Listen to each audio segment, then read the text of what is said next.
regresamos a esta porción que le dio el pastor Guillermo. Oramos, mis hermanos, que Dios nos dé gracia.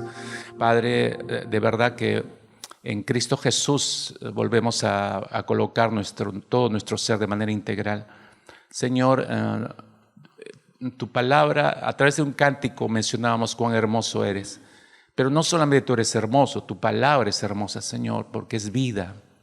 Y si es vida, Señor, claramente podemos apreciar el propósito. La vida trae vida, no trae otra cosa. Así que te suplicamos esa vida que viene por tu palabra.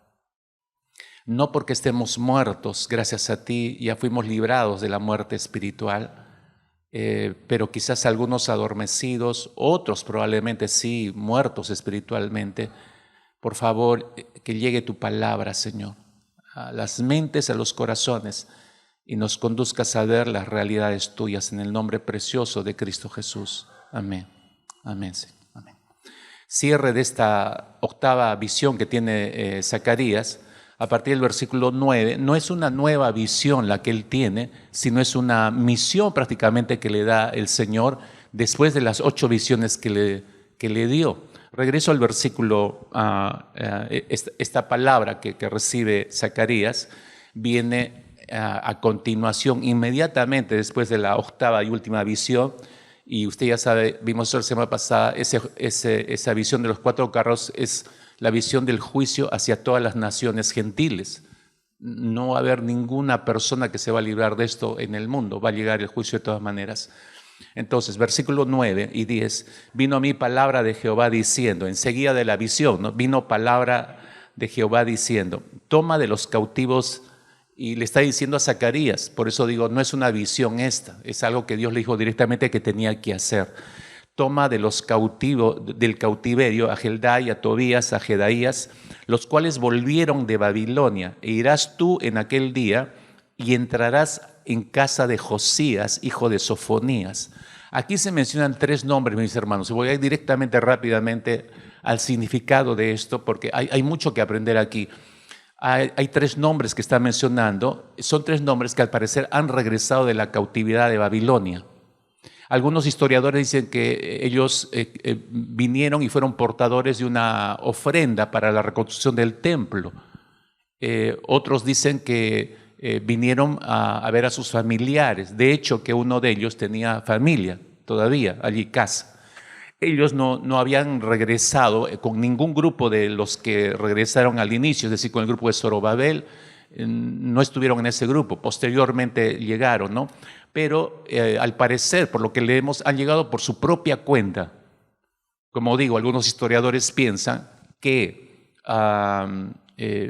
vinieron como portadores de una ofrenda para la reconstrucción del templo. Entonces, y mencionan sus nombres, ¿no? Y este es el significado de los nombres de estos 3 personajes. Heldai, por ejemplo, significa robusto, Tobías significa bondad de Dios, y Jedaías significa Dios sabe o conoce. Esos son el significado de los 3 nombres de estos personajes. ¿Por qué le estoy dando el significado de los 3 nombres? Porque alguien hizo un estudio y relacionó esto y poniéndolo en el contexto, vio que había un mensaje, ¿no? Vio que había un mensaje uniendo los 3 nombres, como que Dios estaba enviando un mensaje. ¿Cuál sería ese mensaje que envió el Señor o que reveló el Señor uniendo estos 3 nombres? Este sería el mensaje. El Dios bondadoso va a colocar a su rey sobre el trono. Él va a hacer esto de una manera robusta y poderosa. Sí tiene sentido a través de los nombres. Es algo que está anunciando el Señor que va a hacer. A través de estos 3 nombres está anunciando lo que Él mismo va a hacer. Dice, va a colocar a su rey. ¿Quién es el rey de Dios? Evidentemente es una referencia a Cristo Jesús. Y lo que oye Zacarías y debe hacer a continuación es una coronación simbólica. Las instrucciones que el Señor le da es para una coronación simbólica en la persona del sumo sacerdote Josué, al cual ya conocemos desde el capítulo 3, donde aparece como representante de toda la nación de Israel. En esta porción del capítulo 6 ya no es el representante de toda la nación de Israel, usted se va a dar cuenta, pero lo dirige al sumo sacerdote Josué y en él va a realizar una una coronación simbólica.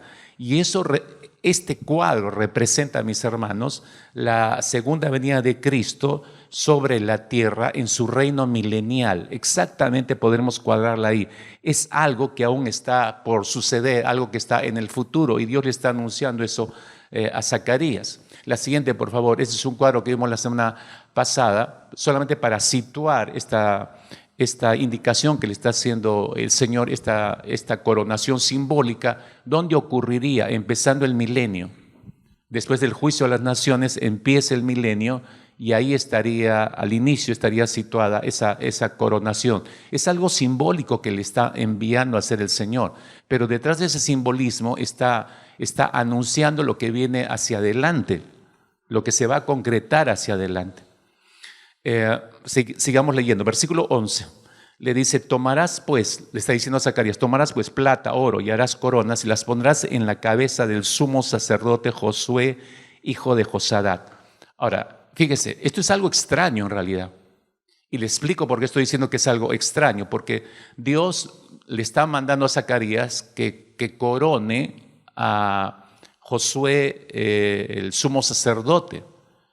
Digo extraño porque Josué no es la autoridad política, es Zorobabel la autoridad política en ese momento, y Josué es el sumo sacerdote nada más. Entonces se supone que debería coronar a la autoridad política, es decir, reconocer la autoridad política a través de esa coronación, pero no, Dios lo manda a coronar al sumo sacerdote Josué. ¿Por qué digo que es extraña también? Porque recordemos que la coronación en todo caso tendría que ser aquel que es el que tiene la línea genealógica del cual va a venir el Salvador, Jesucristo. Y Zorobabel, hasta donde nosotros sabemos y conocemos y la Escritura nos revela, Zorobabel fue el nieto del rey Jeconías de Judá. Y por lo tanto, este Jeconías es de la línea genealógica de la cual viene nuestro Señor Jesucristo. Entonces Zorobabel pertenece a la línea genealógica de Cristo Jesús. Por eso se supone que él debería ser el coronado. Porque si está anunciando a su rey, ¿puedes retroceder un momento, por favor, en la anterior? Gracias. El Dios bondadoso va a colocar a su rey sobre el trono. Él va a hacer esto de una manera robusta y poderosa. Entonces, si se va a coronar ese rey, esto es algo simbólico, tendría que coronar Zacarías a alguien que es de la genealogía del rey, es del Señor Jesucristo. Pero no está haciendo eso. Le manda a colocar la corona en la cabeza del sumo sacerdote Josué. Y la pregunta es, ¿por qué? Y la respuesta es la siguiente, porque si hubiera coronado a Zorobabel, entonces eso significaría que inmediatamente debería ser restaurado el linaje de David en ese entonces.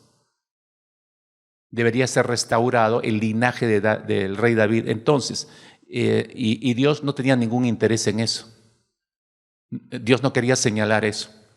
La realidad es que la próxima persona que iba a llevar la corona en la línea de davídica es el Señor Jesucristo, cuando Él venga a la tierra, como mostré puedes pasar a la siguiente, durante el reino milenial, y ahí es donde va a ejercer toda la autoridad aquí en la tierra, el Señor Jesucristo en su reino. Así que como resultado, aquí se está colocando la corona, como decía, sobre el sumo sacerdote Josué.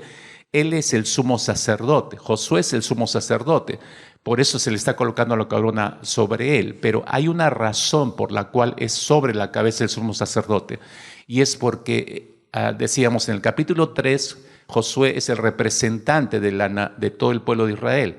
En el capítulo 6, Josué es un símbolo de Cristo Jesús en su real sacerdocio. Por eso la corona va sobre la cabeza del sumo sacerdote, reconociendo el sumo sacerdocio de Cristo Jesús en realidad. La epístola a los Hebreos, para darle un poco de claridad en esto, a los que me están mirando con ojos de 2 huevos fritos, ¿no? De que ya recién empieza la mañana, pastor, y ya me hizo una mazamorra mi cerebro, ¿no? Pero mire, está sencillo realmente, está fácil la línea que le estoy dando, y estoy yendo despacio en esto, por más que me está comiendo el reloj, pero estoy tratando de ir despacio para que usted no se le haga pues mazamorra el cerebro, como decíamos. Mire, Hebreos, en el libro de los Hebreos, nos dice que debemos considerar a nuestro gran sumo sacerdote, que es Cristo Jesús. Él dice, el libro de los Hebreos, que Él ha traspasado los cielos, y se refiere al momento de la resurrección de Cristo regresando a su gloria. Ha traspasado los cielos y Él está actualmente sentado a la diestra del Padre. Eso lo podemos leer en el libro de los Hebreos. ¿Y qué hace ahí el Señor Jesucristo? Está esperando, dice el libro de los Hebreos, que sean puestos a sus pies, por estrado de sus pies, sean puestos todos sus enemigos. Cuando Dios, el Padre, haga esto, Él regresará para establecer su reino milenial aquí en la tierra. Lo que estamos viendo aquí después del juicio de las naciones. Entonces, usted puede notar que todo lo que sigue ahí guarda una cierta secuencia, si recuerda desde el mensaje de la semana pasada. Porque, digo, hay una secuencia que vemos ahí que Zacarías la recibe de anticipado. Luego, en Apocalipsis, vamos a ver este mismo orden con mayores detalles. Pero acá hay un orden, si se da cuenta, ¿no? Empezando en la última visión de los 4 carros y las 2 montañas. Primero es el juicio hacia todas las naciones. Después del juicio de todas las naciones gentiles, tenemos a continuación el inicio del reinado de Cristo aquí en la tierra, o el milenio, ¿no? Aquí en la tierra. Y allí, cuando empieza el Señor, es coronado como Rey de Reyes y Señor de Señores. No es que recién se le hace al Señor Jesucristo Rey de Reyes, Señor de Señores, sino que se confirma nada más eso. Porque recuerden, cuando Él desciende, trae en su muslo, dice el libro de Apocalipsis, escrito un nombre en su muslo, Rey de Reyes y Señor de Señores, y nadie va a poder confundirlo. Entonces simplemente se le está reconociendo como lo que es, Rey de Reyes y Señor de Señores.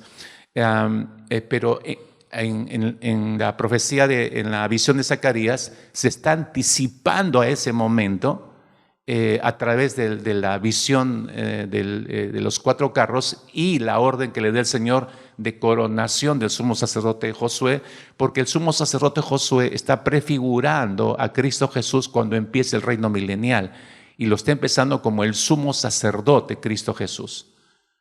Y vemos aquí justamente, mis hermanos, el ministerio triple del Señor Jesucristo. Y le explico rápidamente esto, cómo el ministerio triple del Señor Jesucristo. La primera vez que viene el Señor Jesucristo, un poco más de 2000 años atrás, llega a este mundo como el profeta de Dios. ¿Por qué digo profeta de Dios? Porque Él vino a entregar el mensaje de Dios. Él vino a hablar, a revelar al Padre, y en sí mismo, Él era la palabra encarnada. En el principio era el verbo, recuerda lo que dice Juan 1:1. Él era la misma palabra encarnada. Y a través de Él mismo, la palabra encarnada, viene a revelar, viene a mostrar al Padre, ¿no? En sí mismo. Y Él reveló a través de Él el amor de Dios, muriendo en la cruz por tus pecados y por mis pecados. Los profetas, ojo, los profetas eran portavoces de Dios al pueblo. O sea, Dios hablaba a través de los profetas, por eso decimos, eran los portavoces de Dios al pueblo. En muchos otros pasajes de la Escritura, en el Antiguo Testamento, usted tiene la siguiente declaración que solamente usted le encuentra en boca de los profetas antiguos testamentarios. Era como una credencial de presentación. Esa frase que usted ve en el Antiguo Testamento es: vino la palabra del Señor a el profeta fulano de tal. Vino la palabra del Señor. Eso es una tremenda credencial, mis hermanos. Eso acreditaba realmente que eran profetas de Dios. Entonces, pero esa frase, vino la palabra del Señor, también estaba indicando que la fuente del mensaje provenía de Dios hacia los profetas. No nacían los profetas, venía de Dios hacia los profetas, y ellos eran solamente los portavoces del mensaje del Señor. Entonces, si esa era la función de los profetas en el Antiguo Testamento, igualmente nuestro Señor Jesucristo enseñó, cuando estuvo aquí en la tierra, no un mensaje propio. Él fue un portavoz del Padre. El mensaje que Él predicó no era suyo, era del Padre. Fíjese, le muestro estos 3 textos de la palabra del Señor. En Juan 7:16, Jesús dijo: mi doctrina no es mía, sino de aquel que me envió. En Juan 8:28, Jesús dijo: según me enseñó el Padre, así hablo. O sea, no estoy hablando por mi cuenta. En Juan 17:8 Jesús dijo, las palabras que me diste, es la famosa última oración que hace el Cristo Jesús, transcrita en este capítulo, las palabras que me diste, le está diciendo al Padre, les he dado.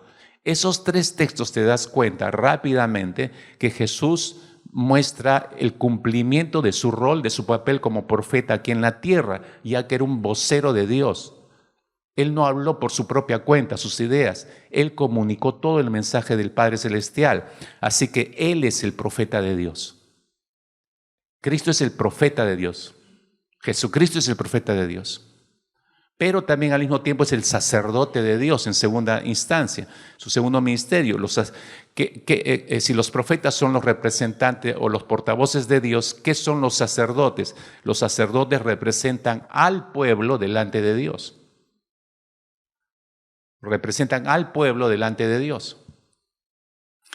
Y Cristo Jesús se encuentra ¿dónde actualmente? Dice la Escritura, a la diestra del Padre. Él ha entrado al lugar santísimo. Hebreos dice que ha cruzado los cielos, por eso Él ya hizo todo lo que tenía que hacer acá perfectamente y ahora está a la diestra del Padre.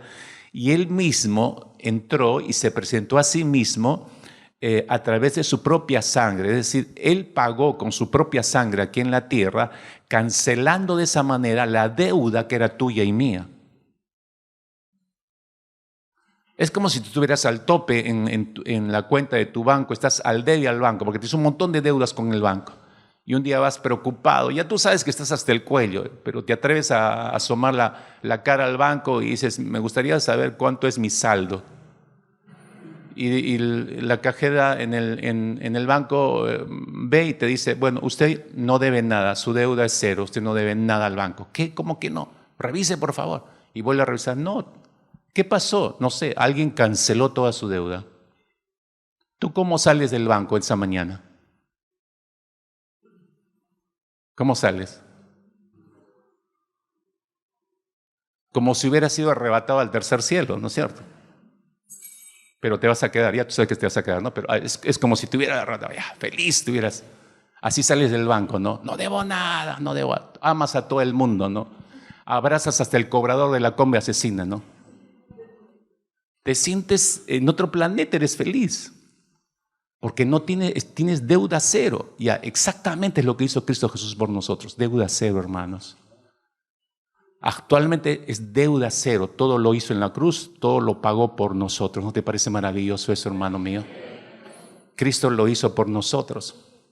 Es el Hijo del Hombre que nos está representando ante Dios. Hebreos capítulo 4, versículos 14 y 15 dice, por tanto, teniendo un gran sumo sacerdote que traspasó los cielos, Jesús el Hijo de Dios, retengamos nuestra profesión, porque no tenemos un sumo sacerdote que no pueda compadecerse de nuestras debilidades, sino uno que fue tentado en todo según nuestra semejanza, pero sin pecado. Jesús es el sacerdote de Dios, mis hermanos.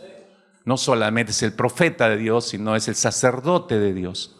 Pero en tercer lugar, un día Él vendrá por segunda vez, lo sabemos, y cuando Él venga, como dice claramente el libro de Apocalipsis, Él vendrá como el Rey de Reyes y Señor de Señores. Apocalipsis capítulo 19, versículo 16, dice, y en su vestidura y en su muslo tiene escrito este nombre, Rey de Reyes y Señor de Señores.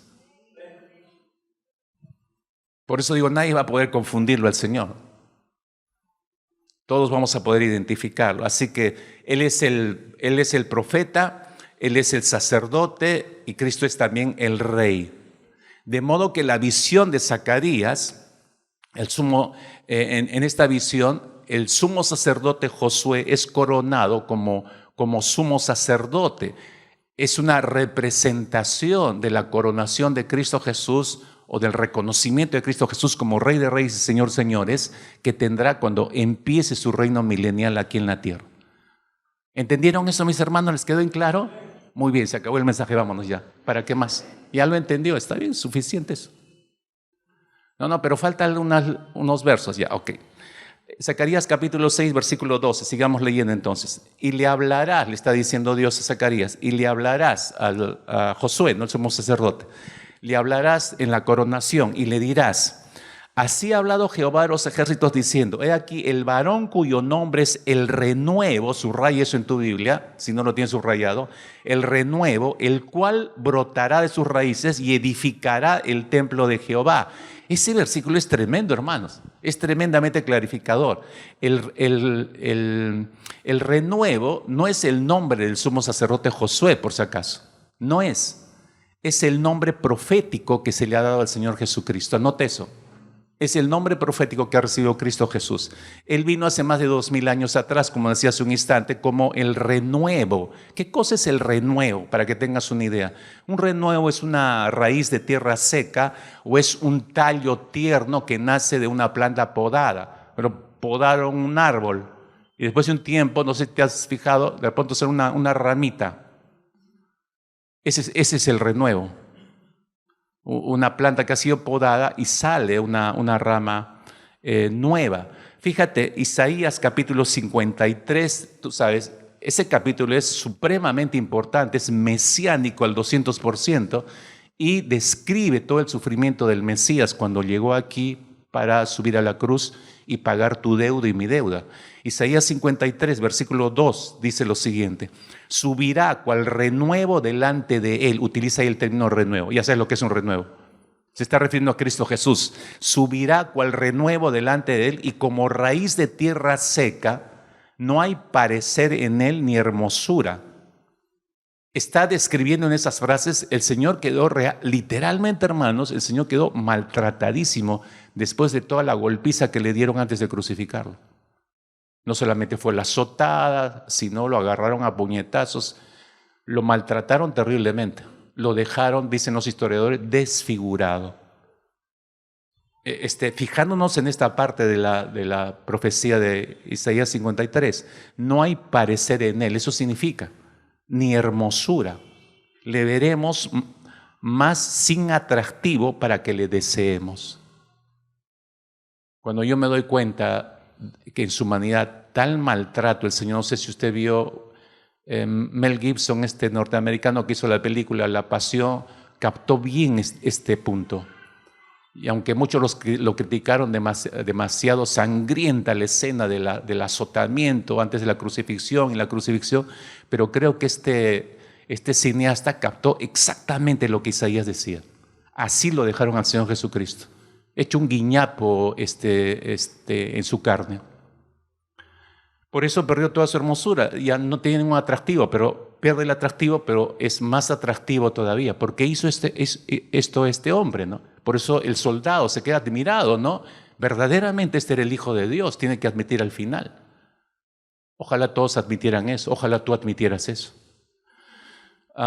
El hecho mismo de que Él vino a la humanidad, a un pueblo que en ese momento rechazó su venida, un pueblo que estaba bajo el control del Imperio Romano, es una de las cosas más sorprendentes que haya venido en ese tiempo el Señor Jesucristo. En pleno momento de cautividad de los judíos. Él era llamado la raíz de Isaí, si recuerdas bien en las profecías bíblicas, la raíz de Isaí. ¿Quién era Isaí? Isaí era el padre de David. Se le llamaba a Jesús la raíz de Isaí porque cuando el Señor Jesucristo nació en esta tierra, llegó como un bebé, siendo del linaje real del rey David, pero Él llega siendo ese linaje cuando la familia del rey David había caído o se había hundido en la absoluta pobreza. En otras palabras, Cristo Jesús nació literalmente en pobreza y en oscuridad. Así que se ajusta a lo que estamos leyendo aquí en Isaías 53:2, ¿no? Jesús era una raíz de tierra seca. Era un renuevo en medio de tierra seca en realidad, ¿no? Dice, Él vendrá otra vez como renuevo, pero esta vez, en la segunda venida, ya no vendrá como en la primera, será un renuevo que gobierne, porque cuando venga Jesús, la tierra va a estar hecho un caos, seca en realidad, la iglesia ya no estará. Quien estará gobernándose del anticristo y aquí estará terrible, terminando de desarrollarse los juicios. Entonces, en esta tierra árida vuelve a salir el renuevo, pero ya no nace, ya no viene como un bebé. Ahora viene para reinar, para instaurar su gobierno milenial, ¿no? Él es el renuevo, mis hermanos. Y Él vendrá otra vez como renuevo, por eso dice la Escritura, de modo que el ánimo que se le da a la gente aquí, a la gente local que está reconstruyendo el templo en este tiempo en particular, era que la casa que ellos estaban construyendo, estaban edificando una parte de los propósitos desarrollados de Dios. Déjame explicar esto. Porque todo esto, y vendrá el renuevo, estoy en Zacarías capítulo 6, versículo 12, y aquí el varón cuyo nombre es el renuevo, el cual brotará sus raíces y edificará el templo de Jehová. ¿Cómo es eso? Pero si ya están edificando un templo ellos, pero es justamente para animarlos, les está diciendo, esta casa que están edificando ustedes es parte de una serie de casas en realidad. Si echamos un vistazo en la historia, porque usted recordará, en primer lugar estaba el tabernáculo en el desierto, o sea, la casa del Señor en el desierto, el tabernáculo de reunión. Luego viene el templo de Salomón, luego viene el templo de Zorobabel, luego viene la reconstrucción de ese templo y mejorado, que se le llama el templo de Herodes, porque amplió toda la explanada, todo el templo lo mejoró. Luego viene el templo de la tribulación. ¿Por qué incluimos el templo de la tribulación? Porque la Escritura menciona eso.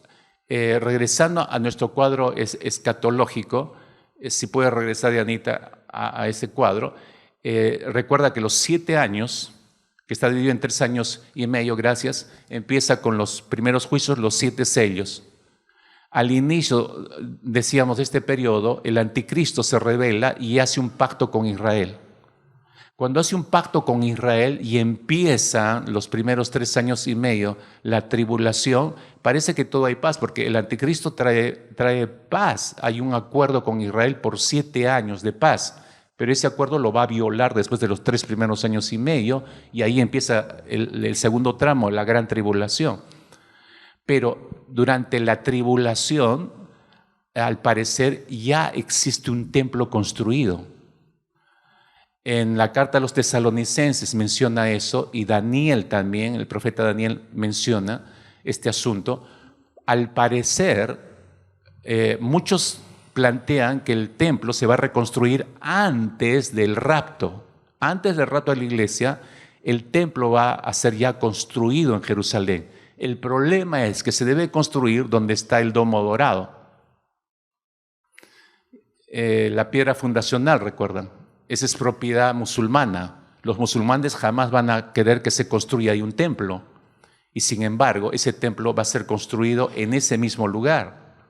¿Cómo se va a construir? Probablemente se piensa que algunos dicen, va a empezar el intento de la reconstrucción, pero se va a efectivizar después que el anticristo haga un pacto con Israel. Parte de ese pacto será entregarles ese espacio y los judíos van a poder reconstruir el templo. Pero el Nuevo Testamento no dice literalmente que se va a reconstruir el templo. Se infiere y se entiende por el texto de la carta de los tesalonicenses, porque dice que el anticristo, después de los 3 años, los primeros 3 años y medio, Daniel lo confirma, va a violentar el pacto y dice que va a entrar al lugar santísimo. ¿Qué es el lugar santísimo? Eso solo está en el templo. Y va a querer proclamarse que lo adoren Dios ahí en el lugar santísimo. Entonces va a haber un sacrilegio del templo. Entonces tiene que haber un templo construido. Entonces en ese sentido ya existiría un templo durante la tribulación, ya construido, que es violentado por el anticristo. Pasan los 7 años, viene el Señor Jesucristo por segunda vez y se habla, ya puedes regresar a los templos, se habla de un último templo, el templo milenial, que algunos dicen puede que sea el templo construido en la tribulación, reconstruido, mejorado, o puede ser que no, que desaparezca y sea totalmente diferente. La gran mayoría piensa por Ezequiel capítulo 40, 41, 42 hasta el 47, si usted lee tranquilamente en casa, del capítulo 40 al 47, usted tiene una descripción de ese templo milenial.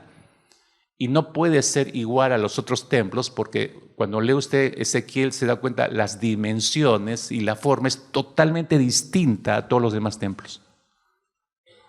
Y lo más curioso es que sale un río debajo del templo. Eso no ocurrió en ninguno de los templos anteriores. No hay ninguna conexión para que salga un río de allí, pero en el templo milenial sí. Entonces todo eso hace pensar que es un templo nuevo, reconstruido totalmente durante el milenio, empezando el milenio, que es lo más probable, porque desde ahí reinará el Señor Jesucristo. Entonces, Zacarías está recibiendo este mensaje, que lo que están construyendo ellos, el templo que están reconstruyendo, que es el templo de Zorobabel, el tercer templo, es una serie de casas, ¿no?, que se han ido construyendo. Así que esta es una serie de templos, pero lo más curioso e interesante es que Dios no llama a ese templo una casa, no llama casas como si fueran muchas o varias, sino se refiere a ella como una casa. Así es que lo que ellos están haciendo parecería ser a los ojos de ellos, escúchenme que esto es importante, es una gran lección para nosotros, a ojos de ellos parecería que no es algo fenomenal, inmenso, es una gran obra, es algo insignificante, es algo pequeño que están haciendo, como si usted lee el libro de Ageo, que está antes de Zacarías, usted ve ahí la queja del pueblo, ¿no?, que le da la impresión que el pueblo no ve la reconstrucción del templo de Jerusalén como alguna obra apoteósica, como lo fue el templo de Salomón. No, o sea, algo como que estuvieran desperdiciando su vida en esa reconstrucción. Muchos de ellos pensaban, por eso, que no era importante la reconstrucción, y es otro de los factores por los cuales hizo que se detuviera por 16 años, ¿no? Dios dice que Él es quien juzgará la importancia de eso. No les corresponde a ellos juzgar si es importante o no. Ese juicio debe descansar en el corazón del Señor. Esto se encuentra, esa reconstrucción está en el plan y en el propósito de Dios. Por eso usted ve acá, a lo lejos ya podemos ver en la historia, todos los 6 templos y tú te das cuenta, hubo una razón de ser de cada uno. Esto está hilado de acuerdo a un propósito, de acuerdo a un plan. No es que existieron al azar o porque se les ocurrieron. No, es Dios, es el Dios de la historia, hilando, llevando a cabo sus propósitos a través de esa historia. Esto es algo que debemos enfatizar mucho el día de hoy, mis hermanos. ¿Por qué digo esto? Lo digo por los cristianos o los llamados cristianos que dicen, yo no puedo hacer mucho para Dios. U otros que dicen, lo que hago para Dios es algo insignificante. Cualquier servicio, ministerio, acción para Dios la ven de una manera empequeñecida, como si no fuera mucho. Escúchenme por favor con cuidado en esta mañana. ¿Quién le dijo a usted que lo que está viviendo, quién le dijo a usted que lo que está haciendo o sirviendo a Dios es algo insignificante o es algo de poca monta o es poca cosa? Sea lo que usted esté haciendo. ¿Quién le ha dicho que eso es algo insignificante? Aquí en el tiempo de Zacarías que estamos leyendo se está construyendo, ellos están construyendo el templo de Dios. Eso no es poca cosa, hermanos. Están reconstruyendo o están volviendo a construir el templo de Dios. Pero a sus ojos les parecía tan poca cosa que dice en los textos de Esdras, por ejemplo, que cuando se echaron los cimientos, los ancianos, los líderes que habían visto el cautiverio, algunos de ellos que regresaron, estaban llorando, dice, viendo la reconstrucción del templo de Zorobabel, pero no lloraban de gozo, lloraban de tristeza porque estaban viendo que el templo de Zorobabel no tenía la magnitud, ellos recordaban, del templo de Salomón. El templo de Salomón era fastuoso, era maravilloso, era esto y era lo otro, ¿no? Este no. Y es cierto, el Zorobabel no era lo máximo, no, tenía lo básico simplemente. Los atrios, el lugar santo, santísimo, reconstruyeron lo que necesitaba el templo. No le dieron grandiosidad como Salomón. Entonces los ancianos lloraban por eso, ¿no? Añorando el templo de Salomón. Pero Dios, mirando sus corazones, les está asegurando, esto no es poca cosa, ¿no? El templo que ellos estaban edificando era la voluntad de Dios, era el propósito de Dios. Y entonces, si era la voluntad y el propósito de Dios, Dios era el que tenía que decidir la importancia de ese templo, no los judíos. No, que esto es poco. Esto no te corresponde a ti, a mí déjame evaluar eso. Eso se lo dejamos al Señor. Hermanos, el Señor prometió, yo estoy contigo hasta el fin de los tiempos, de modo que si usted está haciendo lo que Dios le ha dicho que debe hacer, entonces, ¿quién le dijo a usted que eso no es importante? ¿Quién le hizo creer que es algo pequeño, algo poco? Algo que no tiene trascendencia. Si usted está haciendo, repito, lo que Dios le ha mandado hacer, entonces no cree esa mentira. Es poca cosa, no es poca cosa. Si Dios le ha mandado a hacer algo y usted haciendo la voluntad del Señor, eso no es poco, hermanos. Puede que sea una oración que nadie esté enterado en el último rincón de su habitación, clamando por la situación mundial, por el caos internacional, clamando misericordia por Dios y nadie se ha enterado, y usted tiene un ministerio de oración ahí delante de la presencia del Señor.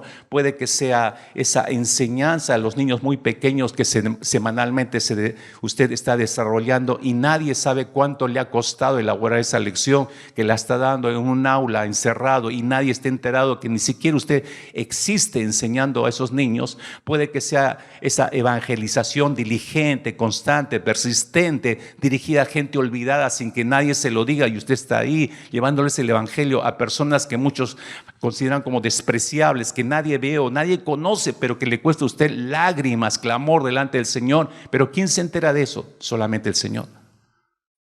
O cualquier forma que Dios lo esté usando para extender el reino de Dios aquí en la tierra. ¿Quién puede, hermanos, por favor, quién puede determinar la importancia de lo que está usted haciendo o no? ¿Quién sino Dios? La opinión de la gente va y viene, mis hermanos. La opinión de la gente va y viene en los desprecios. Pero lo más importante es lo que Dios piensa de usted en lo que está haciendo para la gloria de Dios. Eso es lo más importante. Si usted está en el plan y el propósito de Dios y usted está haciendo lo que Dios quiere que haga en este tiempo, entonces permítame decirle que el servicio que usted realice es tan importante como cualquier otro servidor a lo largo de la tierra. El mejor de los misioneros en otro lado del mundo es equiparable al trabajo que usted está haciendo ahí en silencio, dentro de una aula, dentro de una habitación o en una calle sin que nadie se entere. Pero Dios sabe lo que usted está haciendo. Es posible que usted piense que quizás no esté haciendo algo muy bueno, algo muy grande para Dios, pero deje que sea Dios quien decida eso. Déjele a Dios que Él evalúe eso. Lo importante es que usted y yo estemos en la voluntad de Dios y ejecutando la voluntad de Dios. Eso era lo que los profetas Ageo y Zacarías estaban tratando de enseñar a la gente de Israel en estos tiempos, ¿no? Les decían, vosotros estáis haciendo lo que Dios quiere que hagan. Por cierto, que parece pequeño de repente a los ojos de ustedes, pero esto se encuentra en el plan y el propósito de Dios. Es algo grande y va a resultar en la venida de Cristo a esta tierra, en el establecimiento de su reino. Y es algo tremendo, mis hermanos. Porque ellos están construyendo un templo y dicen, no, esto es poca cosa, pero ese templo es el preámbulo. Otra vez regresamos a la figura, es el preámbulo a lo que va a venir más adelante. Vienen cosas mucho más grandes. Viene el templo milenial. Es solamente una figura, el de Zorobabel, de lo que va a venir en el templo del milenio. Ellos tenían que entender eso. Ageo y Zacarías quieren que los israelitas entiendan esto. He aquí el varón cuyo nombre es el renuevo, dice Zacarías. Sabemos que se refiere al Señor Jesucristo. Y es interesante que el Señor Jesús sea presentado en los 4 evangelios, si usted no se ha dado cuenta, de esa manera. Se le presenta como el renuevo. Fíjese, la siguiente por favor. En el evangelio según San Mateo se le presenta a Cristo Jesús como el Rey. Es la vara de David, es el renuevo de David. En el Evangelio según San Marcos se le presenta como el siervo, que es el renuevo. En el Evangelio de Lucas se le presenta como el hombre perfecto. Él es el renuevo, dice Lucas. Y Juan dice que Él es el Hijo de Dios, el perfecto Hijo de Dios. Él es el renuevo del Padre. Los 4 evangelios lo presentan así al Señor Jesucristo, ¿no? Él es el que va a gobernar. Este es el Jesucristo que va a gobernar en el reino milenial. Este es el que regresará. Este es el que tiene en su muslo escrito Rey de Reyes y Señor de Señores, mis hermanos. Y con Él regresaremos para reinar aquí en la tierra. Zacarías capítulo 6, regreso al versículo 13 y 14. Él edificará el templo de Jehová y llevará gloria y se sentará y dominará en su trono. A mí me llama mucho la atención esta parte, ¿no? Porque dice que es el renuevo. Si el renuevo es Cristo, Él construirá el templo, dice. Y habrá, dice, sacerdotes a su lado, consejo de paz habrá entre ambos. Las coronas que le mandó a que construyera Zacarías el Señor, las coronas servirán a Helem, a Tobías, a Jedaías y a Gen, hijo de Sofonías, como memoria en el templo de Jehová. Él edificará el templo de Jehová, le está diciendo Dios a Zacarías. Él edificará un templo en el milenio. Él es un sacerdote sobre su trono, Cristo Jesús. Cuán importante es notar esto, mis hermanos, que el sacerdote y rey es Cristo Jesús. Más adelante, en Zacarías, me adelanto, a Zacarías capítulo 9, el versículo 9, si se da cuenta, cuando vamos a ver esto, que cuando consideremos la profecía en cuanto a la entrada triunfal de Cristo Jesús, veremos que el Señor Jesucristo entró a Jerusalén. Cuando lleguemos a ese capítulo, Cristo entró, si usted no sabía, 3 veces. Entró como profeta a Jerusalén, entró como sacerdote y entró como rey, o entrará como rey. Es más, hay una puerta que es la única que está tapiada en la ciudad antigua, que por esa puerta regresará el Señor Jesucristo como rey. Ya no va a regresar como profeta, menos como sacerdote, va a regresar como rey para gobernar. Las coronas que Dios le mandó a elaborar a Zacarías servirán, dice, a Helem, Tobías, Jedaías y a Gen, hijo de Sofonías, como memoria en el templo de Jehová. Ninguno de ellos se va a colocar esas coronas. No es para ellos las coronas. Estas coronas han sido colocadas como un símbolo, dice, en las ventanas más altas del templo, como un testimonio. Allí van a estar para memoria, le dijo a Zacarías. Mira, el tiempo que las construyó Zacarías, las tuvo que poner ahí, en el templo. Es decir, todo el que entraba al templo y veía, de hecho que iba a preguntar, ¿y qué es eso? Y ese era el propósito de las coronas, un memorial. ¿Por qué están ahí? Para hacer saber a la gente que vendría el sacerdote rey a reinar. El hecho de preguntar, ¿y qué son esas coronas? Bueno, se le encomendó al Zacarías, coronó simbólicamente al sumo sacerdote. Eso significaba la coronación de Cristo Jesús, del Mesías, cuando regresara antes del milenio. Él va a reinar aquí en la tierra, Él va a gobernar, va a regresar como un rey. ¿Te das cuenta cómo se describe la historia? De manera secuencial. Estaban para un recordatorio ahí en el templo. Y entonces Zacarías por eso les dice, lo que ustedes están haciendo, el templo que están construyendo, no es poca cosa. No es poca cosa. Por más pequeño y poco reconocido, ese templo era parte del plan de retorno del renuevo. Por eso les dice Zacarías a todos los judíos, la obra de sus manos es muy importante y de gran valor. Y yo repetiría las mismas palabras en esta mañana. Sea lo que estés haciendo, lo que consideras que, no, esto como que por allá, por aquí, toda función, escúchame, toda función en la iglesia apunta hacia los propósitos de Dios. Y no importa lo que haga, sea grande o sea pequeño, sea desde este punto más público o en un aula donde quizás nadie se va a enterar que está sirviendo al Señor, no importa dónde estemos, el asunto que estamos haciendo algo importante, algo de valor y algo grande, porque todo esto está dentro de los propósitos de Dios. Entonces nunca veas como algo pequeño, algo insignificante, algo que no tiene importancia. Si estás sirviendo al Señor, todo, absolutamente todo tiene importancia a los ojos del Señor.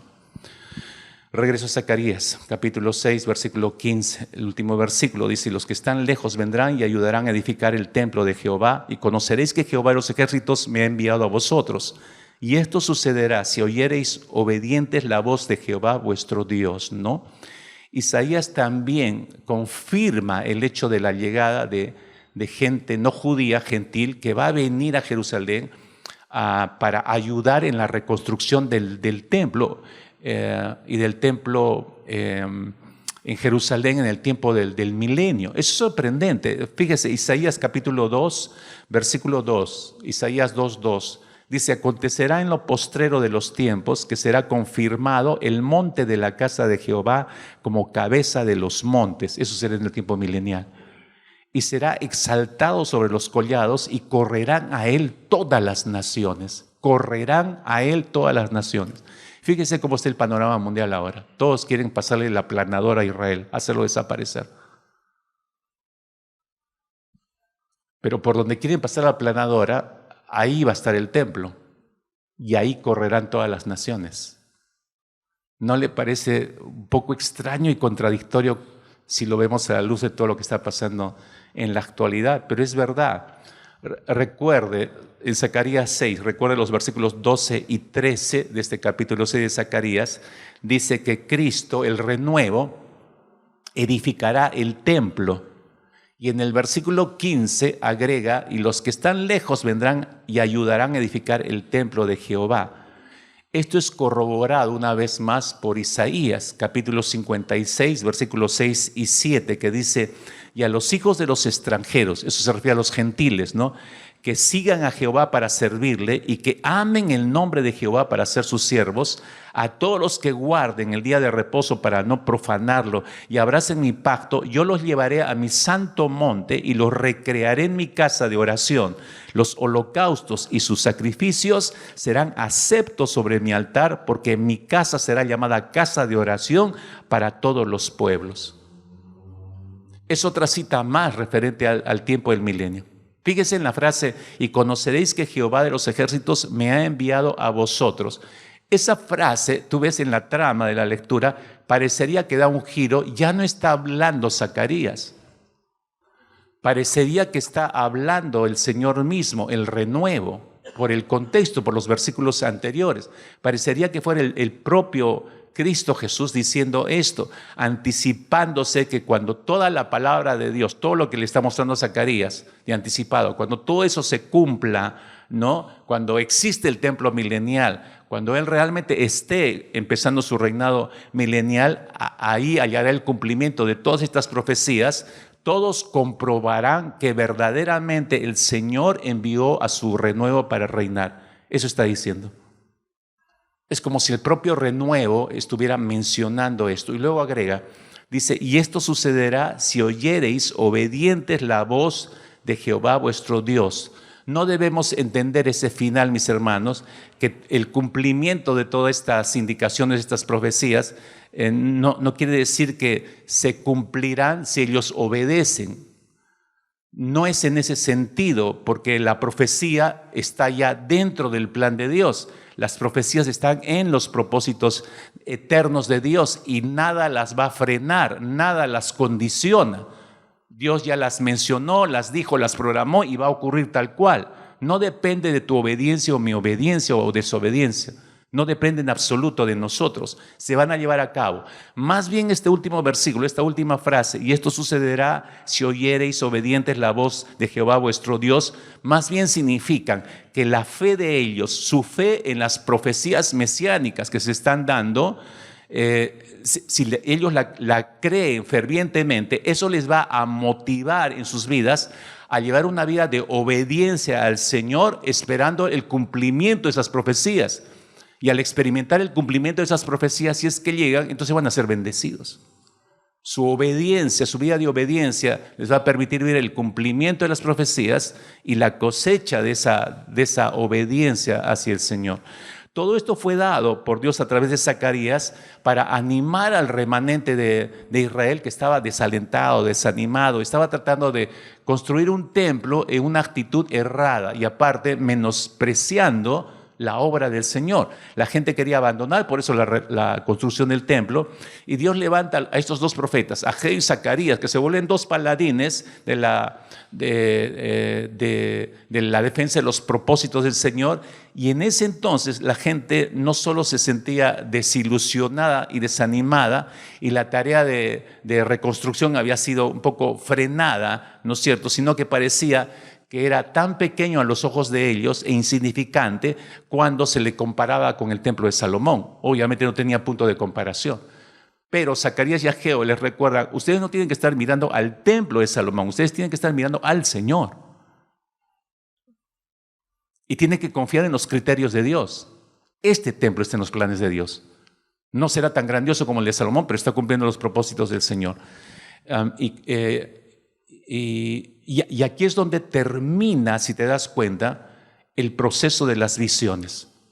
Pero yo no lo quiero cerrar con esta última frase del versículo 15, lo quiero cerrar de la siguiente manera, porque creo que es necesario cerrar esta porción, porque ya se entra como una segunda parte del libro de Zacarías. Y a partir de la próxima semana usted va a empezar a ver esa segunda parte que empieza en el capítulo 7. Pero ¿cómo termina esta primera sección? Yo quisiera destacar, mis hermanos, antes de terminar, el significado triple, escuche, el significado triple al final de estas 8 visiones. Hay aquí algo que se conoce como, en primer lugar, como el significado contemporáneo. En segundo lugar, se conoce como el significado continuo. Y en tercer lugar, como la consumación de todas las cosas. Déjame explicar, quiero terminar con esos 3 puntos y quiero que las veas de cerca, ¿no? Déjame explicarte la primera rápidamente. El significado contemporáneo al terminar, al cierre de estas 8 visiones que recibe Zacarías. ¿Qué significa o qué es el significado contemporáneo? Es que Zacarías está hablando, está recibiendo lo que ha recibido, está hablando hacia una situación local, es decir, hacia los judíos de ese tiempo, es para ellos. Él les habla a la gente en cuanto a sus problemas y cómo Dios ve esos problemas y cómo los está animando y alentando. La gente no debería desanimarse por los problemas que están enfrentando. ¿Por qué? Porque ellos forman parte del plan y del propósito de Dios, lo que decíamos hace un instante. Entonces Zacarías les recuerda eso. El pequeño templo que ustedes están construyendo, edificando, finalmente ese pequeño templo introducirá el gran templo milenario cuando el Mesías regrese y reine durante esos 1000 años. Su templo pequeño, despreciado por ustedes, está abriendo camino para la culminación del gran templo. Eso para nosotros también es el significado continuo, mis hermanos, por eso es continuo, está continuando los propósitos de Dios, también se da en nuestro caso. Pero allí entra el segundo significado, el significado continuo, porque el primero, el contemporáneo, es el que te estoy explicando, ¿no? Este es parte del propósito del Señor. La construcción de este pequeño templo que va a desembocar en el gran templo es el significado contemporáneo. Pero hay una continuidad en esto. Ahí entra el significado continuo, que es un mensaje ya no solo para los judíos que están reconstruyendo el templo, sino es un mensaje también para nosotros, para nuestros días. ¿Cómo así? Segunda de Timoteo, capítulo 3, versículo 16. Segunda de Timoteo 3, 16 dice, toda la escritura es inspirada por Dios, útil para enseñar, redarguir, para corregir, para instruir en justicia. Toda la escritura, ¿qué está diciendo Pablo a Timoteo al mencionar esto? Que toda la escritura, mis hermanos, absolutamente toda la escritura revelada por el Señor, tiene un mensaje para cada uno de nosotros. Tiene un mensaje para la iglesia de hoy, aunque no todo lo escrito es para nosotros. Vuelvo a repetir esto que es importante. Toda la escritura tiene un mensaje para nosotros. Toda la escritura tiene un mensaje para nosotros, aunque no todo esto ha sido escrito para nosotros. Te explico esto con un simple ejemplo. Dios no nos ha pedido a nosotros que edifiquemos un templo en Jerusalén en el tiempo del milenio. No le ha pedido eso a la iglesia. No hay un mandato en las Escrituras que nos envía a construir un templo físico en Jerusalén. ni siquiera el día de hoy. ¿Por qué menciono esto? Porque leí hace un tiempo atrás que un grupo de creyentes de una nación X estaban reuniendo una gran cantidad de piedras en otro país para llevarlas a Israel, para ayudarles a ellos a reedificar el templo. ¿Me está entendiendo, iglesia? Es como si aquí yo dije un domingo, vamos a ayudar a Israel a reconstruir el templo, vamos a reunir piedras. A ver, por favor, el próximo domingo, tráigame la medida de las piedras más grandes que tenga ahí en su casa. No, esta no, esta no, esta sí, esta no, esta sí. Y reunimos un montón de piedras y ahora las vamos a llevar a Jerusalén para entregárselas a los judíos para que ayudarles a reconstruir su templo. Medio raro sería eso, hermanos. Medio extraño sería. El Señor no nos ha mandado a hacer eso a nosotros. Entonces, usted se puede olvidar de eso porque nuestra tarea, escúcheme con cuidado, nuestra tarea no es recabar piedras para ayudar en la reconstrucción del templo a los judíos actualmente en Jerusalén. Ni piedra, ni mármol, ni cualquier otro material para llevar y ayudar en la reconstrucción del templo. Esa no es nuestra responsabilidad. ¿Sabe cuál es nuestra responsabilidad? Anote. Primera de Pedro, capítulo 1, versículo 14 al 19. Primera de Pedro, capítulo 1, 14 al 19. Esa sí es nuestra responsabilidad. Como hijos obedientes, dice, no os conforméis a los deseos que antes teníais estando en vuestra ignorancia, sino como aquel que os llamó es santo, sed también vosotros santos en toda vuestra manera de vivir. Porque escrito está, sed santos porque yo soy santo. Y si invocáis por Padre a aquel que es sin acepción de personas, juzga según la obra de cada uno, conducíos en temor todo el tiempo de vuestra peregrinación, sabiendo que fuisteis rescatados de vuestra vana manera de vivir, la cual recibisteis de vuestros padres, no con cosas corruptibles como oro o plata, sino con la sangre preciosa de Cristo, como de un cordero sin mancha y sin contaminación. Esa es nuestra responsabilidad, mis hermanos.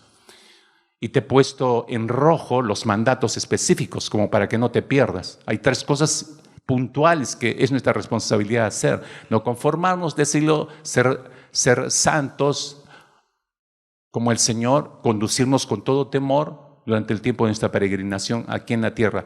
Esta es nuestra responsabilidad, no es conseguir piedras para ayudar en la reconstrucción del templo. ¿Me entienden, mis hermanos? Esta es nuestra responsabilidad como creyentes. Aquí encontramos también en este mensaje de Zacarías, me refiero, un mensaje individual, un mensaje donde Dios no solamente está juzgando a las naciones, como hemos visto en la visión de los 4 carros ahí en capítulo 6 de Zacarías. Es cierto, va a haber ese juicio. Dios va a enjuiciar a todas las naciones paganas, gentiles, que no han creído en el Señor Jesucristo.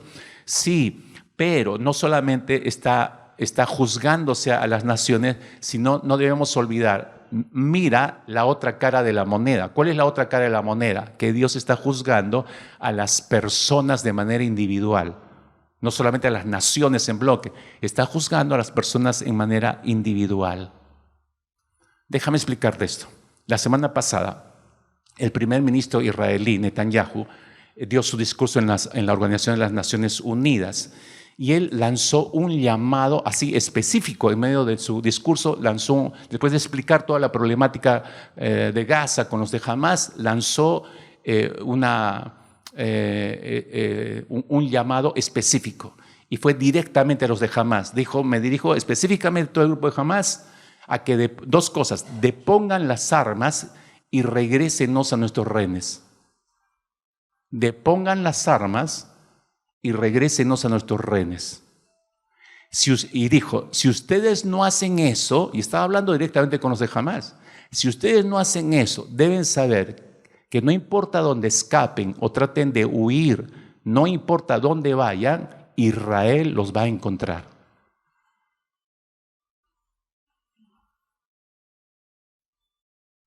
Eso fue tremendo, hermanos. Ahora, exactamente, mis amigos y hermanos, es esto exactamente lo que está haciendo Dios y lo que dice Dios. Dios dice en este tiempo, arrepentíos porque el reino de los cielos se ha acercado. Escucha, arrepentíos de toda tu vida de pecado que estás llevando hasta ahora y que tú haces la apariencia de venir a una iglesia como que no hubiera pasado nada, pero tú sabes que estás en vida de pecado, arrepentíos porque el reino de los cielos se ha acercado. Y si no lo haces, escucha, y si no lo haces, no importa dónde tengas que escaparte, no importa dónde tengas que huir, no importa dónde quieras esconderte, un día tu pecado te va a alcanzar y te va a matar. ¿Me está metiendo miedo, pastor? No. Simplemente quiero leerte el texto donde se respalda esto. Números capítulo 32, versículo 23. Dice, Dios les advirtió muchísimas cosas a la nación de Israel y no quisieron oír al Señor, pero Él hizo esta advertencia. Pero si no cumplen su palabra, entonces habrán pecado contra el Señor y estén seguros de que su pecado los alcanzará. Su pecado los alcanzará. No importa dónde corras, te creas velocista, atleta, que sabes esconderte, no importa dónde vayas. El Señor te va a encontrar y encima tu pecado te va a alcanzar y tu pecado te va a matar. ¿Por qué? Por lo que dice Pablo en Romanos capítulo 6, versículo 23. La paga del pecado es, ¿qué cosa? Muerte, pues. Así que arrepentíos porque el reino de los cielos se ha acercado. ¿Quién es el reino de los cielos? Es Cristo Jesús. Es Cristo Jesús. La tercera interpretación y final es la consumación de todas las cosas. La final. El significado contemporáneo es para los de Israel, el significado continuo para nosotros, la consumación de todas las cosas. La historia, mis hermanos, escúchenme, la historia de la humanidad es el fluir en el canal de la profecía. La historia de la humanidad es el fluir en el canal de la profecía de Dios.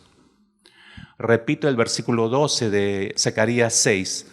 Le hablarás diciendo, así ha hablado Jehová de los ejércitos, diciendo, he aquí el varón cuyo nombre es el renuevo, el cual brotará de sus raíces, edificará el templo de Jehová. Este renuevo mencionado aquí, decíamos, no es otro que el mismo Señor Jesucristo que viene a reinar en un reino milenial.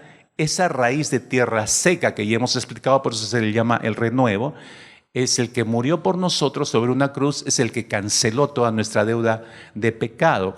Y Él no solamente es el Redentor nuestro, Él es algo más también.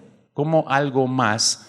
Lee por favor Isaías capítulo 4, versículo 2. Isaías 4, 2. Dice, en aquel tiempo el renuevo de Jehová será para hermosura y gloria. ¿Recuerdas lo de Isaías 53? No le veremos más, su hermosura no es hermoso. Pero acá dice todo lo contrario, dice, en aquel tiempo, ¿cuál tiempo? Reino milenial. El renuevo de Jehová será para hermosura y gloria y el fruto de la tierra para grandeza y honra a los sobrevivientes de Israel. Este es uno de los textos donde muestra que Dios no ha olvidado a su nación, va a retomar el trato. Él va a ser el sacerdote sobre su trono en el tiempo milenial.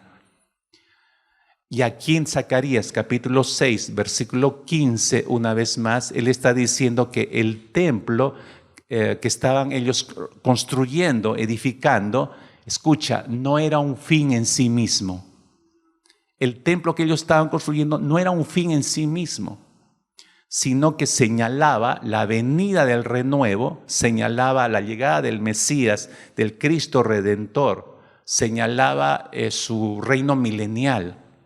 El templo de Zorobabel no era un fin en sí mismo, era un preámbulo, estaba señalando a la venida del renuevo. Igualmente tú y yo, mis hermanos, igualmente nosotros, la iglesia, hemos sido, te recuerdo, hemos sido hechos templo del Espíritu Santo y debemos guardar este templo del Espíritu Santo, pero esa labor, esa responsabilidad no es un fin en sí mismo, mis hermanos. Somos templo del Espíritu Santo, tenemos que cuidar y guardar este templo, pero no es un fin en sí mismo, sino nos guardamos para presentarnos, ese es el fin último, para presentarnos santos y sin mancha delante del tribunal de Cristo. No es para vivir para nosotros nada más. Es una preparación para presentarnos ante el tribunal de Cristo sin mancha, santos y sin mancha. Y hacer eso, mis hermanos, demanda trabajo diario, demanda trabajo constante, demanda trabajo silencioso, demanda trabajo hasta ignorado por el mundo, pero es altamente valorado a los ojos de Dios. Por eso, primera de Pedro, sed santos como yo soy santo. ¿Quién se entera que tienes acciones santas, íntegras? Nadie, excepto el Señor. Es un trabajo constante. Todos los días tienes que decidir eso. No es que yo tomé una decisión cuando me bauticé ser santo. No, así no funciona. Todos los días hay que ratificar eso porque tú sabes la lucha que nos espera allá afuera. Todos los días hay que ratificar y ratificar y ratificar mi consagración a la santidad del Señor. Tengo que ratificar mi integridad en el trabajo, en mi centro de estudios, en mi familia, en la misma iglesia. Todos los días uno tiene que estar ratificando. Eso es de alto valor, agradable a los ojos del Señor. La gente lo ignora, pero Dios lo está viendo. Dios es nuestro testigo principal. Puede que haya un insignificante, termino con esta ilustración, puede que haya un insignificante un pequeño grupito de creyentes, ya sea de jóvenes, de niños o de damas, que se reúnen en algún lugar, en algún rincón humilde, buscando honrarle al Señor. Se reúnen para estudiar la palabra, para orar, para adorarle al Señor, buscando hacer la voluntad del Señor. ¿Quién se entera de eso, mis hermanos? Absolutamente nadie. Nadie se entera de eso. Y en lo profundo de su corazón, este pequeño grupito insignificante está levantando un canto de adoración al Señor, está comprometiendo su corazón en adoración para servirle al Señor, está clamando para que Dios les asiste en ese propósito de su corazón, etcétera, etcétera. ¿Quién se entera de eso? Absolutamente nadie. Pienso, mis queridos hermanos, ese grupito que es desconocido para el resto del mundo, que se reúne en algún lugar muy simple y sencillo, como en una aula, en la esquina de una calle, en una casa, en una iglesia, en una comunidad rural, donde quiera que se reúna, en un parque, en cualquier sitio. Ese grupito insignificante es más importante en el plan de Dios que cualquier otra cosa que esté ocurriendo grandiosamente en cualquier capital de las urbes muy grandes en el mundo. Ese pequeño grupito insignificante, que nadie en el resto del mundo sabe su existencia excepto Dios. Quizás esto sea difícil de comprender para muchos de ustedes, como lo fue para Israel. Este templo no es tan grande como el de Salomón, pero bueno, ya pues habrá que acabarlo, ¿no? Así todos desganados. No le daban el valor necesario, ¿no? Pero otra vez regresó este grupito. Este grupito es parte, escúchame, este grupito insignificante, olvidado. Ese grupito es parte del plan de Dios y de un programa que se va a unir a un grandioso coro algún día en la presencia del Señor. Ese pequeño grupito insignificante se unirá a miles de otros grupitos insignificantes de toda la tierra, conocemos llamados a la presencia del Señor, y van a cantar al Cordero el cántico que figura allí en Apocalipsis capítulo 5. Entonces todos ellos cantarán: digno eres de tomar el libro y de abrir sus sellos, porque tú fuiste inmolado y con tu sangre nos has redimido para Dios de todo linaje y lengua y pueblo y nación, y nos has hecho para nuestro Dios reyes y sacerdotes, y reinaremos sobre la tierra contigo, Señor. Este es el objetivo, iglesia. Este es el objetivo hacia el cual nos estamos dirigiendo. Así que nunca, jamás, a partir de hoy, consideres lo que estés haciendo o el grupo al que perteneces como algo minúsculo, algo que no vale la pena. Está dentro de los planes del Señor. Estamos cumpliendo parte del gran plan del Señor, y eso es de alto valor a los ojos del Señor. No te olvides eso jamás. Oramos ahí, por favor. Padre nuestro y Señor de la gloria, por supuesto, Señor, que te damos gracias por tu palabra revelada, y por supuesto, Señor, nos volvemos a rendir ante este Dios grandioso, aquel que no solamente nos ha redimido, sino aquel que ha considerado todo un plan, una serie de propósitos, Señor, que se están desarrollando a lo largo de nuestras vidas, usando, Señor, nuestras circunstancias, usando la iglesia. Nada de lo que hacemos para gloria tuya, Señor, es ni de menor precio, Señor. Es valioso delante de tus ojos. Oh, por favor, Señor, así como has traído esto a mi propia mente y a mi corazón, igual que haya venido sobre la mente de cada uno de mis hermanos y mis hermanas. Señor, que no desprecie lo que están haciendo. Muchas veces creo que se abandona un ministerio porque se le considera que como que no llenara nuestras expectativas. Los ministerios no es para que nos llenen a nosotros de expectativas, es para cumplir tus propósitos, Señor. El privilegio es nuestro. Por favor, que podamos entender esto para verdaderamente glorificarte con lo que hacemos, con lo que vivimos. En el nombre precioso de Cristo Jesús, Señor, te rogamos que derrames esta ciencia, este conocimiento sobre la mente y sobre el corazón de todos los que estamos aquí congregados. Alcánzanos, Señor, según tu misericordia. Según tu misericordia, y un día estaremos reunidos cantando este mismo cántico, dándote gloria a ti como Dios, como Rey de Reyes y Señor de Señores, y copartícipes contigo del reino milenial. Y te damos gloria por eso y te damos gracias, Señor, en el nombre precioso de Cristo Jesús. Amén.